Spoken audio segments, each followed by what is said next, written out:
이튿날 유치원을 파하고 집으로 오게 된 때 나는 갑자기 어제 벽장 속에 숨었다가 어머니를 몹시 울게 했던 생각이 나서 집으로 돌아가기가 어쩐지 부끄러워졌습니다. 오늘은 어머니를 좀 기쁘게 해드려야 할 텐데 무엇을 갖다 드리면 기뻐할까 하고 생각하였습니다. 그러자 문득 유치원 안에 선생님 책상 위에 놓여 있던 꽃병 생각이 났습니다. 그 꽃병에는 나는 이름도 모르나 곱고 빨간 꽃이 꽂혀 있었습니다. 그 꽃은 개나리도 아니고 진달래도 아니었습니다.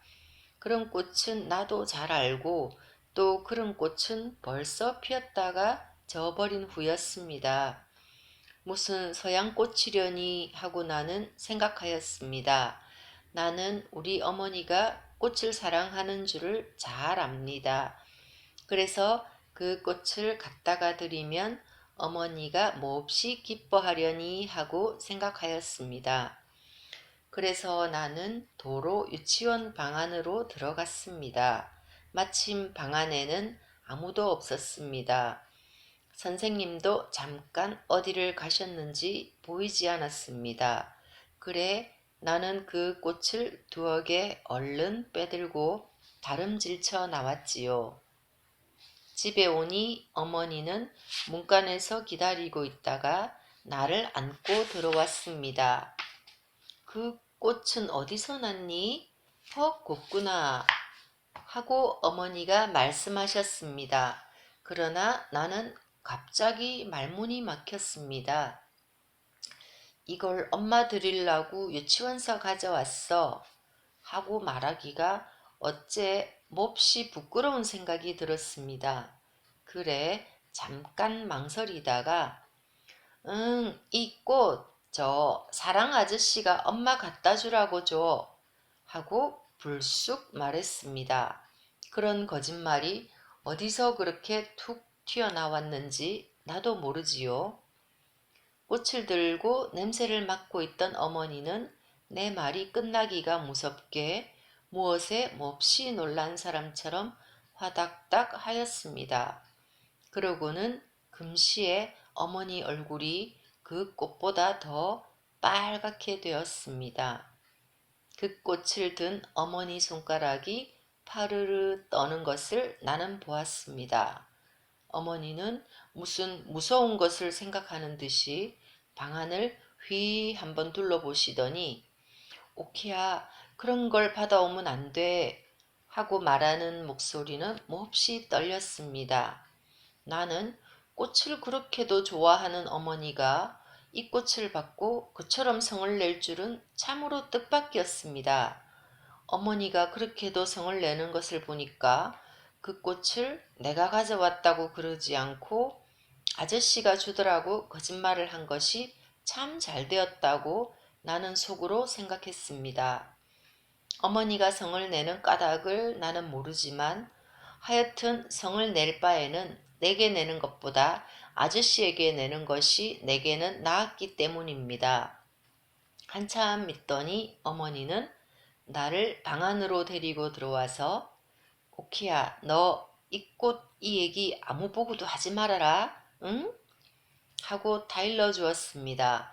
나는 응 하고 대답하면서 고개를 여러 번 까닥까닥 했습니다. 어머니가 그 꽃을 곧 내버릴 줄로 나는 생각했습니다마는 내버리지 않고 꽃병에 꽂아서 풍금 위에 놓아두었습니다. 아마 퍽 여러 밤 자도록 그 꽃은 거기 놓여 있어서 마지막에는 시들었습니다. 꽃이 다 시들자 어머니는 가위로 그 대는 잘라내 버리고 꽃만은 찬송가 갈피에 곱게 끼워 두었습니다. 내가 어머니께 꽃을 갖다 주던 날 밤에 나는 또 사랑에 놀러 나가서 아저씨 무릎에 앉아서 그림책을 보고 있었습니다. 갑자기 아저씨 몸이 흠칫하였습니다. 그러고는 귀를 기울입니다. 나도 귀를 기울였습니다. 풍금 소리. 그 풍금 소리는 분명 안방에서 흘러나오는 것이었습니다. 엄마가 풍금 타나 보다 하고 나는 벌떡 일어나서 안으로 뛰어들어갔습니다. 안방에는 불을 켜지 않았었습니다. 그러나 그때는 음력으로 보름께나 되어서 달이 낯같이 밝은데 은빛 같은 흰 달빛이 방 안 절반 가득히 차 있었습니다. 나는 그 흰옷을 입은 어머니가 풍금 앞에 앉아서 고요히 풍금을 타는 것을 보았습니다. 나는 나이 지금 6살밖에 안 되었지만은 하여튼 어머니가 풍금을 타시는 것을 보는 것은 오늘이 처음이었습니다. 어머니는 우리 유치원 선생님보다도 풍금을 더 잘 타시는 것이었습니다. 나는 어머니 곁으로 갔습니다마는 어머니는 내가 곁에 온 것도 깨닫지 못하는지 그냥 까딱 아니하고 앉아서 풍금을 탔습니다. 조금 있더니 어머니는 풍금 곡조에 맞추어서 노래를 부르기 시작하였습니다. 어머니의 목소리가 그렇게도 아름다운 것도 나는 이때까지 모르고 있었습니다. 어머니는 참으로 우리 유치원 선생님보다도 목소리가 훨씬 더 곱고 또 노래도 훨씬 더 잘 부르시는 것이었습니다. 나는 가만히 서서 어머님 노래를 들었습니다. 그 노래는 마치도 은시를 타고 빌라라에서 내려오는 노래처럼 아름다웠습니다. 그러나 얼마 오래지 않아 목소리는 약간 떨리기 시작하였습니다. 가늘게 떨리는 노랫소리, 그에 따라 풍금에 가는 소리도 바르르 떠는 듯 했습니다. 노랫소리는 차차 가늘어지더니 마지막에는 사르르 없어져 버렸습니다. 풍금 소리도 사르르 없어졌습니다. 어머니는 고요히 일어나시더니 옆에 섰는 내 머리를 쓰다듬었습니다. 그 다음 순간 어머니는 나를 안고 마루로 나오셨습니다. 어머니는 아무 말씀도 없이 그냥 꼭꼭 껴안는 것이었습니다. 달빛을 한빡 받는 내 어머니 얼굴은 몹시도 새하얗다고 생각되었습니다. 우리 어머니는 참으로 천사 같다고 생각하였습니다. 우리 어머니의 새하얀 두 뺨 위로는 쉴 새 없이 두 줄기 눈물이 줄줄 흘러내리고 있는 것을 난 보았습니다. 그것을 보니 나도 갑자기 울고 싶어졌습니다. 어머니 왜 울어? 하고 나도 훌쩍거리면서 물었습니다. 오키야, 응? 한참 동안 어머니는 아무 말씀도 없었습니다. 그러나 한참 후에 오키야, 너 하나문 그뿐이다. 엄마, 어머니는 다시 대답이 없으셨습니다. 하루는 밤에 아저씨 방에서 놀다가 졸려서 안방으로 들어오려고 일어서니까 아저씨가 하얀 봉투를 서랍에서 꺼내어 내게 주었습니다. 오키, 이거 갖다가 엄마 드리고 지나간 달 밥값이라고, 응? 나는 그 봉투를 갖다가 어머니에게 드렸습니다. 어머니는 그 봉투를 받아들자 갑자기 얼굴이 파랗게 질렸습니다. 그 전달 달밤에 마루에 앉았을 때보다 더 새하얗다고 생각되었습니다. 어머니는 그 봉투를 들고 어쩔 줄을 모르는 듯이 초조한 빛이 나타났습니다. 나는 그거 지나간 달 밥값이래 하고 말을 하니까 어머니는 갑자기 잠자다 깨나는 사람처럼 응? 하고 놀라더니 또 금시에 백지장같이 새하얗던 얼굴이 발갛게 물들었습니다. 봉투 속으로 들어갔던 어머니의 파들파들 떨리는 손가락이 지전을 몇 장 끌고 나왔습니다. 어머니는 입술에 약간 웃음을 띠면서 후 하고 한숨을 내쉬었습니다. 그러나 그것도 잠깐 다시 어머니는 무엇에 놀랐는지 흠칫하더니 금시의 얼굴이 새하얘지고 입술이 바르르 떨렸습니다. 어머니의 손을 바라다 보니 거기에는 지전 몇 장 외에 네모로 접은 하얀 종이가 한 장 접혀 있는 것이었습니다. 어머니는 한참을 망설이는 모양이었습니다. 그러더니 무슨 결심을 한 듯이 입술을 악물고 그 종이를 차근차근 펴들고 그 안에 쓰인 글을 읽었습니다. 나는 그 안에 무슨 글이 씌어 있는지 알 도리가 없었으나 어머니는 그 글을 읽으면서 금시에 얼굴이 파랬다 발겠다 하고 그 종이를 든 손은 이제는 바들바들이 아니라 와들와들 떨려서 그 종이가 부석부석 소리를 내게 되었습니다. 한참 후에 어머니는 그 종이를 아까 모양으로 네모지게 접어서 돈과 함께 봉투에 도로 넣어 반지꼬리에 던졌습니다. 그러고는 정신 나간 사람처럼 멀거니 앉아서 전등만 치어다 보는데 어머니 가슴이 불룩불룩합니다. 나는 어머니가 혹시 병이나 나지 않았나 하고 염려가 되어서 얼른 가서 무릎에 안기면서 엄마 잘까? 하고 말했습니다. 엄마는 내 뺨에 입을 맞추어 주었습니다. 그런데 어머니의 입술이 어쩌면 그리도 뜨거운지요. 마치 불에 달군 돌이 볼에 와닿는 것 같았습니다. 한참을 자고 나서 잠이 채 깨지는 않았으나 어렴풋한 정신으로 옆을 쓸어보니 어머니가 없었습니다. 가끔 가다가 나는 그런 버릇이 있어요. 어렴풋한 정신으로 옆을 쓸면 어머니의 보드라운 살이 만져지지요. 그러면 다시 나는 잠이 들어버리곤 하는 것이었습니다. 어머니가 자리에 없다는 것을 알게 되자 나는 갑자기 무서워졌습니다. 그래서 잠은 다 달아나고 눈을 번쩍 뜨고 고개를 돌려 살펴보았습니다. 방 안에는 불은 안 켰지만 어슴푸레하게 밝습니다. 뜰로 하나 가득한 달빛이 방 안에서까지 희미한 밝음을 던져주는 것이었습니다.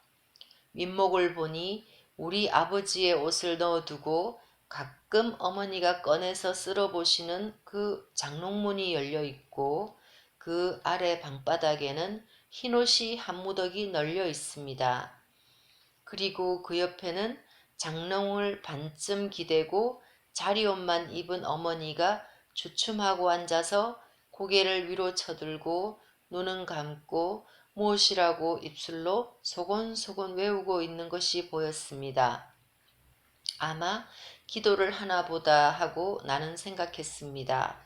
나는 자리에서 일어나 기어가서 어머니 무릎을 뻐개고 기어 들어갔습니다. 엄마, 뭘 해? 어머니는 소곤거리기를 그치고 눈을 떠서 나를 한참이나 물끄러미 들여다보십니다. 오키야, 응? 가서 자자.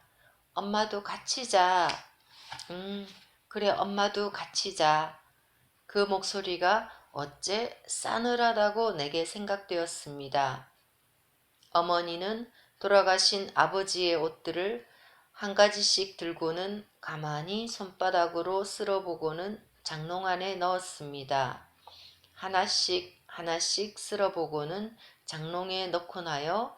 그 옷을 다 넣은 때 장롱문을 닫고 쇠를 채우고 그러고 나서 나를 안고 자리로 돌아왔습니다. 엄마, 우리 기도하고 자? 하고 나는 물었습니다. 어머니는 나를 밤마다 재워줄 때마다 반드시 기도를 하는 것이었습니다. 내가 할 줄 아는 기도는 주기도문 뿐이었습니다. 그 뜻은 하나도 모르지만 어머니를 따라서 자꾸 해보아서 지금에는 나는 주기도문을 잘 외웁니다. 그런데 웬일인지 어젯밤 잘 때에는 어머니가 기도할 것을 잊어버리고 그냥 잤던 것이 지금 생각이 났기 때문에 나는 그렇게 물었던 것입니다. 어젯밤 자리에 들 때 내가 기도할까 하고 말하고 싶었으나 어머니가 너무도 슬픈 빛을 띠고 있는 고로 그만 나도 가만히 아무 소리 없이 잠이 들고 말았던 것입니다. 응, 기도하자 하고 어머니가 고요히 대답했습니다. 엄마가 기도해 하고 나는 갑자기 어머니의 기도하는 보드라운 음성이 듣고 싶어져서 말했습니다. 하늘에 계신 우리 아버지시여. 어머니는 고요히 기도를 시작하였습니다. 이름을 거룩하게 하옵시며 나라의 임하옵시며 뜻이 하늘에서 이루어진 것처럼 땅에서도 이루어지이다. 오늘날 우리에게 일용할 양식을 주옵시고 우리가 우리에게 죄 지은 자를 용서하여 준 것처럼 우리 죄를 사하여 주옵시고 우리를 시험에 들지 말게 하옵시고 우리를 시험에 들지 말게 하옵시고 시험에 들지 말게 이렇게 어머니는 자꾸 되풀이하였습니다. 나도 지금은 막히지 않고 줄줄 외우는 주기도문을 글쎄 어머니가 막히다니 참으로 우스운 일이었습니다. 시험에 들지 말게 하고 자꾸만 되풀이하는 것을 나는 참다 못해서 엄마 내 마저 할게 하고 다만 악에서 구하옵소서 대개 나라와 권세와 영광이 아버지께 영원히 있사옵나이다 하고 내가 끝을 마쳤습니다. 어머니는 한참이나 가만히 있다가 오랜 후에야 겨우 아멘 하고 속삭였습니다. 요새 와서 어머니의 하는 일이란 참으로 알 수가 없는 노릇입니다. 어떤 때는 어머니도 퍽 유쾌하셨습니다. 밤에 때로는 풍금도 타고 또 때로는 찬송가도 부르고 그러실 때에는 나도 너무도 좋아서 가만히 어머니 옆에 앉아서 듣습니다. 그러나 가끔 그 독창은 소리 없는 울음으로 끝을 맺는 때가 많은데 그런 때면 나도 따라서 울었습니다. 그러면 어머니는 나를 안고 내 얼굴에 돌아가면서 무수히 입을 맞추어 주면서 엄마는 오키야 남은 그뿐이야. 응 그렇지? 하시며 언제까지나 우시는 것이었습니다. 어떤 일요일날 그렇지요. 그것은 유치원 방학하고 난 그 이튿날이었어요. 그날 어머니는 갑자기 머리가 아프시다고 예배당회를 그만두었습니다. 사랑의 앤서는 아저씨도 어디 나가고 외삼촌도 나가고 집에는 어머니와 나와 단둘이 있었는데 머리가 아프다고 누워 계시던 어머니가 갑자기 나를 부르시더니 오키야 너 아빠가 보고 싶니? 하고 물으십니다. 우리도 아빠 하나 있으면 나는 혀를 까불고 어리광을 좀 부려가면서 대답을 했습니다. 한참 동안을 어머니는 아무 말씀도 아니하시고 천장만 바라보시더니 오키야, 오키 아버지는 오키가 세상에 나오기도 전에 돌아가셨단다. 오키도 아빠가 없는 건 아니지. 그저 일찍 돌아가셨지. 오키가 이제 아버지를 새로 또 가지면 세상이 욕을 한단다. 오키는 아직 철이 없어서 모르지만 세상이 욕을 한단다. 사람들이 욕을 해. 오키 어머니는 환양년이다. 이러고 세상이 욕을 해. 오키 아버지는 죽었는데 오키는 아버지가 또 하나 생겼대. 참 망측도 하지. 이러고 세상이 욕을 한단다. 그리 되면 오키는 언제나 손가락질 받고 오키는 커도 시집도 훌륭한데 못 가고 오키가 공부를 해서 훌륭하게 돼도 그까지 환양년의 딸이라고 남들이 욕을 한단다. 이렇게 어머니는 혼잣말 하시듯 드문드문 말씀하셨습니다. 그러고는 한참 있더니 오키야 하고 또 부르십니다. 응? 오키는 언제나 내 곁을 안 떠나지. 오키는 언제나 엄마하고 같이 살지.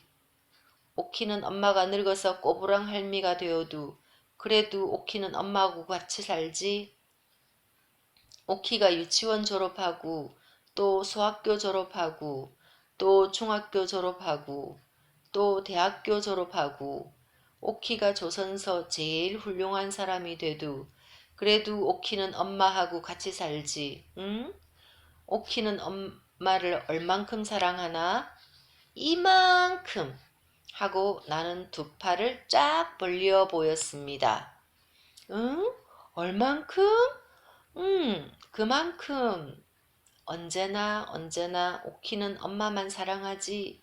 그리고 공부도 잘하고 그리고 훌륭한 사람이 되고. 나는 어머니의 목소리가 떨리는 것으로 보아 어머니가 또 울까봐 겁이 나서 엄마 이만큼 하면서 두 팔을 쫙쫙 벌렸습니다. 어머니는 울지 않으셨습니다. 그래 오키 엄마는 오키 하나면 그뿐이야. 세상 다른 건 다 소용없어. 우리 오키 하나면 그뿐이야. 그렇지 오키야? 응? 어머니는 나를 당기어서 꼭 껴안고 가슴이 막혀 들어올 때까지 자꾸만 껴안아 주었습니다. 그날 밤 저녁밥 먹고 나니까 어머니는 나를 불러 앉히고 머리를 새로 빗겨 주었습니다. 댕기도 새 댕기를 들여주고 바지, 저고리, 치마 모두 새 것을 꺼내 입혀 주었습니다. 엄마 어디 가? 하고 물으니까 아니 하고 웃음을 띠면서 대답합니다. 그러더니 새로 달인 하얀 손수건을 내리어 내 손에 쥐어주면서 이 손수건 저 사랑 아저씨 손수건인데 이것 아저씨 갖다 드리고 와. 응? 오래 있지 말고 손수건만 갖다 드리고 이내 와. 응? 하고 말씀하셨습니다. 손수건을 들고 사랑으로 나가면서 나는 접어진 손수건 속에 무슨 발각발각하는 종이가 들어있는 것처럼 생각되었습니다마는 그것을 펴보지 않고 그냥 갖다가 아저씨에게 주었습니다.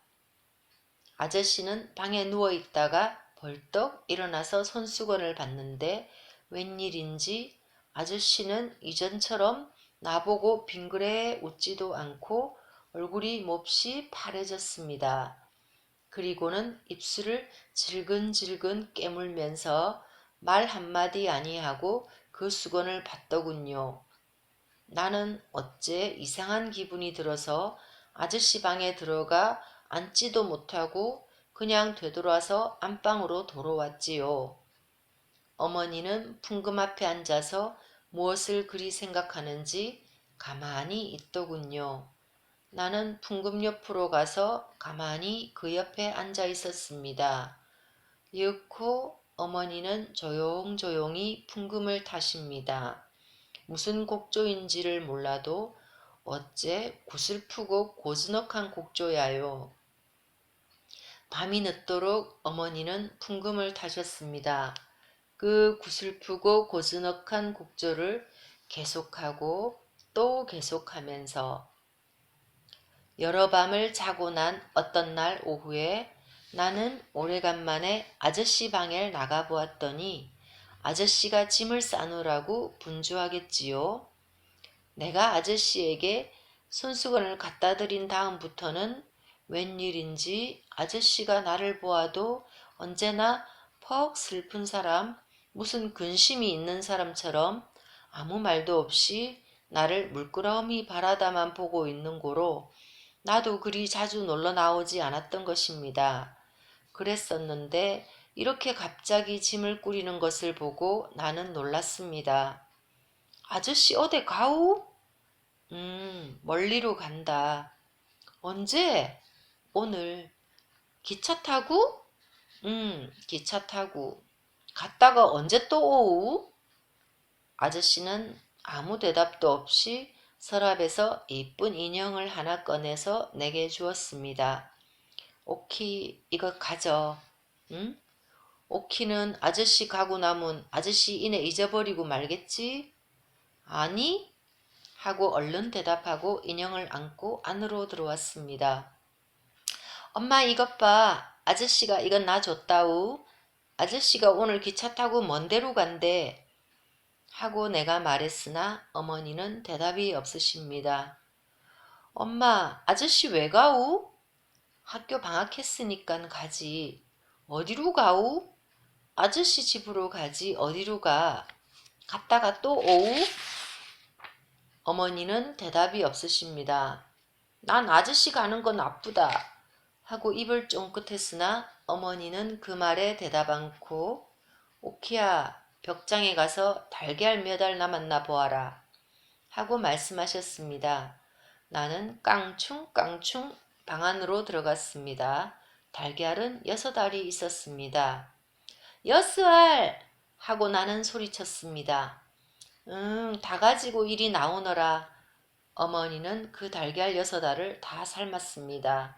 그 삶은 달걀 6알을 손수건에 싸놓고 또 반지에 소금을 조금 싸서 한 귀퉁이에 넣었습니다. 오키야, 너 이것 갖다 아저씨 드리고 가시다가 착간에서 잡수시랜다고, 응? 그날 오후에 아저씨가 떠나간 다음 나는 방에서 아저씨가 준 인형을 업고 자장자장 잠을 재우고 있었습니다. 어머니가 부엌에서 들어오시더니 오키야, 우리 뒷동산에 바람이나 쐬러 올라갈까? 하십니다. 응, 가! 하면서 나는 좋아 덤비었습니다. 잠깐 다녀올 터이니 집을 보고 있으라고 외삼촌에게 이르고 어머니는 내 손목을 잡고 나섰습니다. 엄마, 나 저 아저씨가 준 인형 가지고 가? 그러렴. 나는 인형을 안고 어머니 손목을 잡고 뒷동산으로 올라갔습니다. 뒷동산에 올라가면 정거장이 빤히 내려다 보입니다. 엄마, 저 정거장 봐. 기차는 없군? 어머니는 아무 말씀도 없이 가만히 서 계십니다. 사르르 바람이 와서 어머니 모시 치맛자락을 산들산들 흔들어 주었습니다. 그렇게 산 위에 가만히 서 있는 어머니는 다른 때보다도 더 한층 이쁘게 보였습니다. 저편 산모퉁이에서 기차가 나타났습니다. 아, 저기 기차 온다! 하고 나는 좋아서 소리쳤습니다. 기차는 정거장에서 잠시 머물더니 금시에 삑 하고 소리를 지르면서 움직였습니다. 기차 떠난다 하면서 나는 손뼉을 쳤습니다. 기차가 저편 산모퉁이 뒤로 사라질 때까지 그리고 그 굴뚝에서 나는 연기가 하늘 위로 모두 흩어져 없어질 때까지 어머니는 가만히 서서 그것을 바라다 보았습니다. 뒷동산에서 내려오자 어머니는 방으로 들어가시더니 이때까지 뚜껑을 늘 열어두었던 풍금 뚜껑을 닫으십니다. 그러고는 거기 쇠를 채우고 그 위에다가 이전 모양으로 반지꼬리를 얹어 놓으십니다. 그러고는 그 옆에 있는 찬송가를 맥없이 들고 뒤적뒤적 하시더니 빼빼 마른 꽃송이를 그 갈피에서 집어내시더니 오키야 이건 내다 버려라 하고 그 마른 꽃을 내게 주었습니다. 그 꽃은 내가 유치원에서 갔다가 어머니께 드렸던 그 꽃입니다. 그러자 옆대문이 삐걱 하더니 달걀 사소 하고 매일 오는 달걀 장수 노파가 달걀 광주리를 이고 들어왔습니다. 이젠 우리 달걀 안 사요. 달걀 먹는 이가 없어요. 하시는 어머니 목소리는 맥이 한 푼어치도 없었습니다. 나는 어머니의 이 말씀에 놀라서 때를 좀 써보려 했으나 석양에 빤히 비치는 어머니 얼굴을 볼 때 그 용기가 없어지고 말았습니다. 그래서 아저씨가 주신 인형귀에다가 내 입을 갖다 대고 가만히 속삭이었습니다. 예, 우리 엄마가 거짓부리 썩 잘하누나? 내가 달걀 좋아하는 줄 잘 알면서 생 먹을 사람이 없대누나? 때를 좀 쓰고 싶다만 저 우리 엄마 얼굴 좀 봐라. 어쩌면 저리도 새파래졌을까? 아마 어디가 아픈가 보다. 라고요.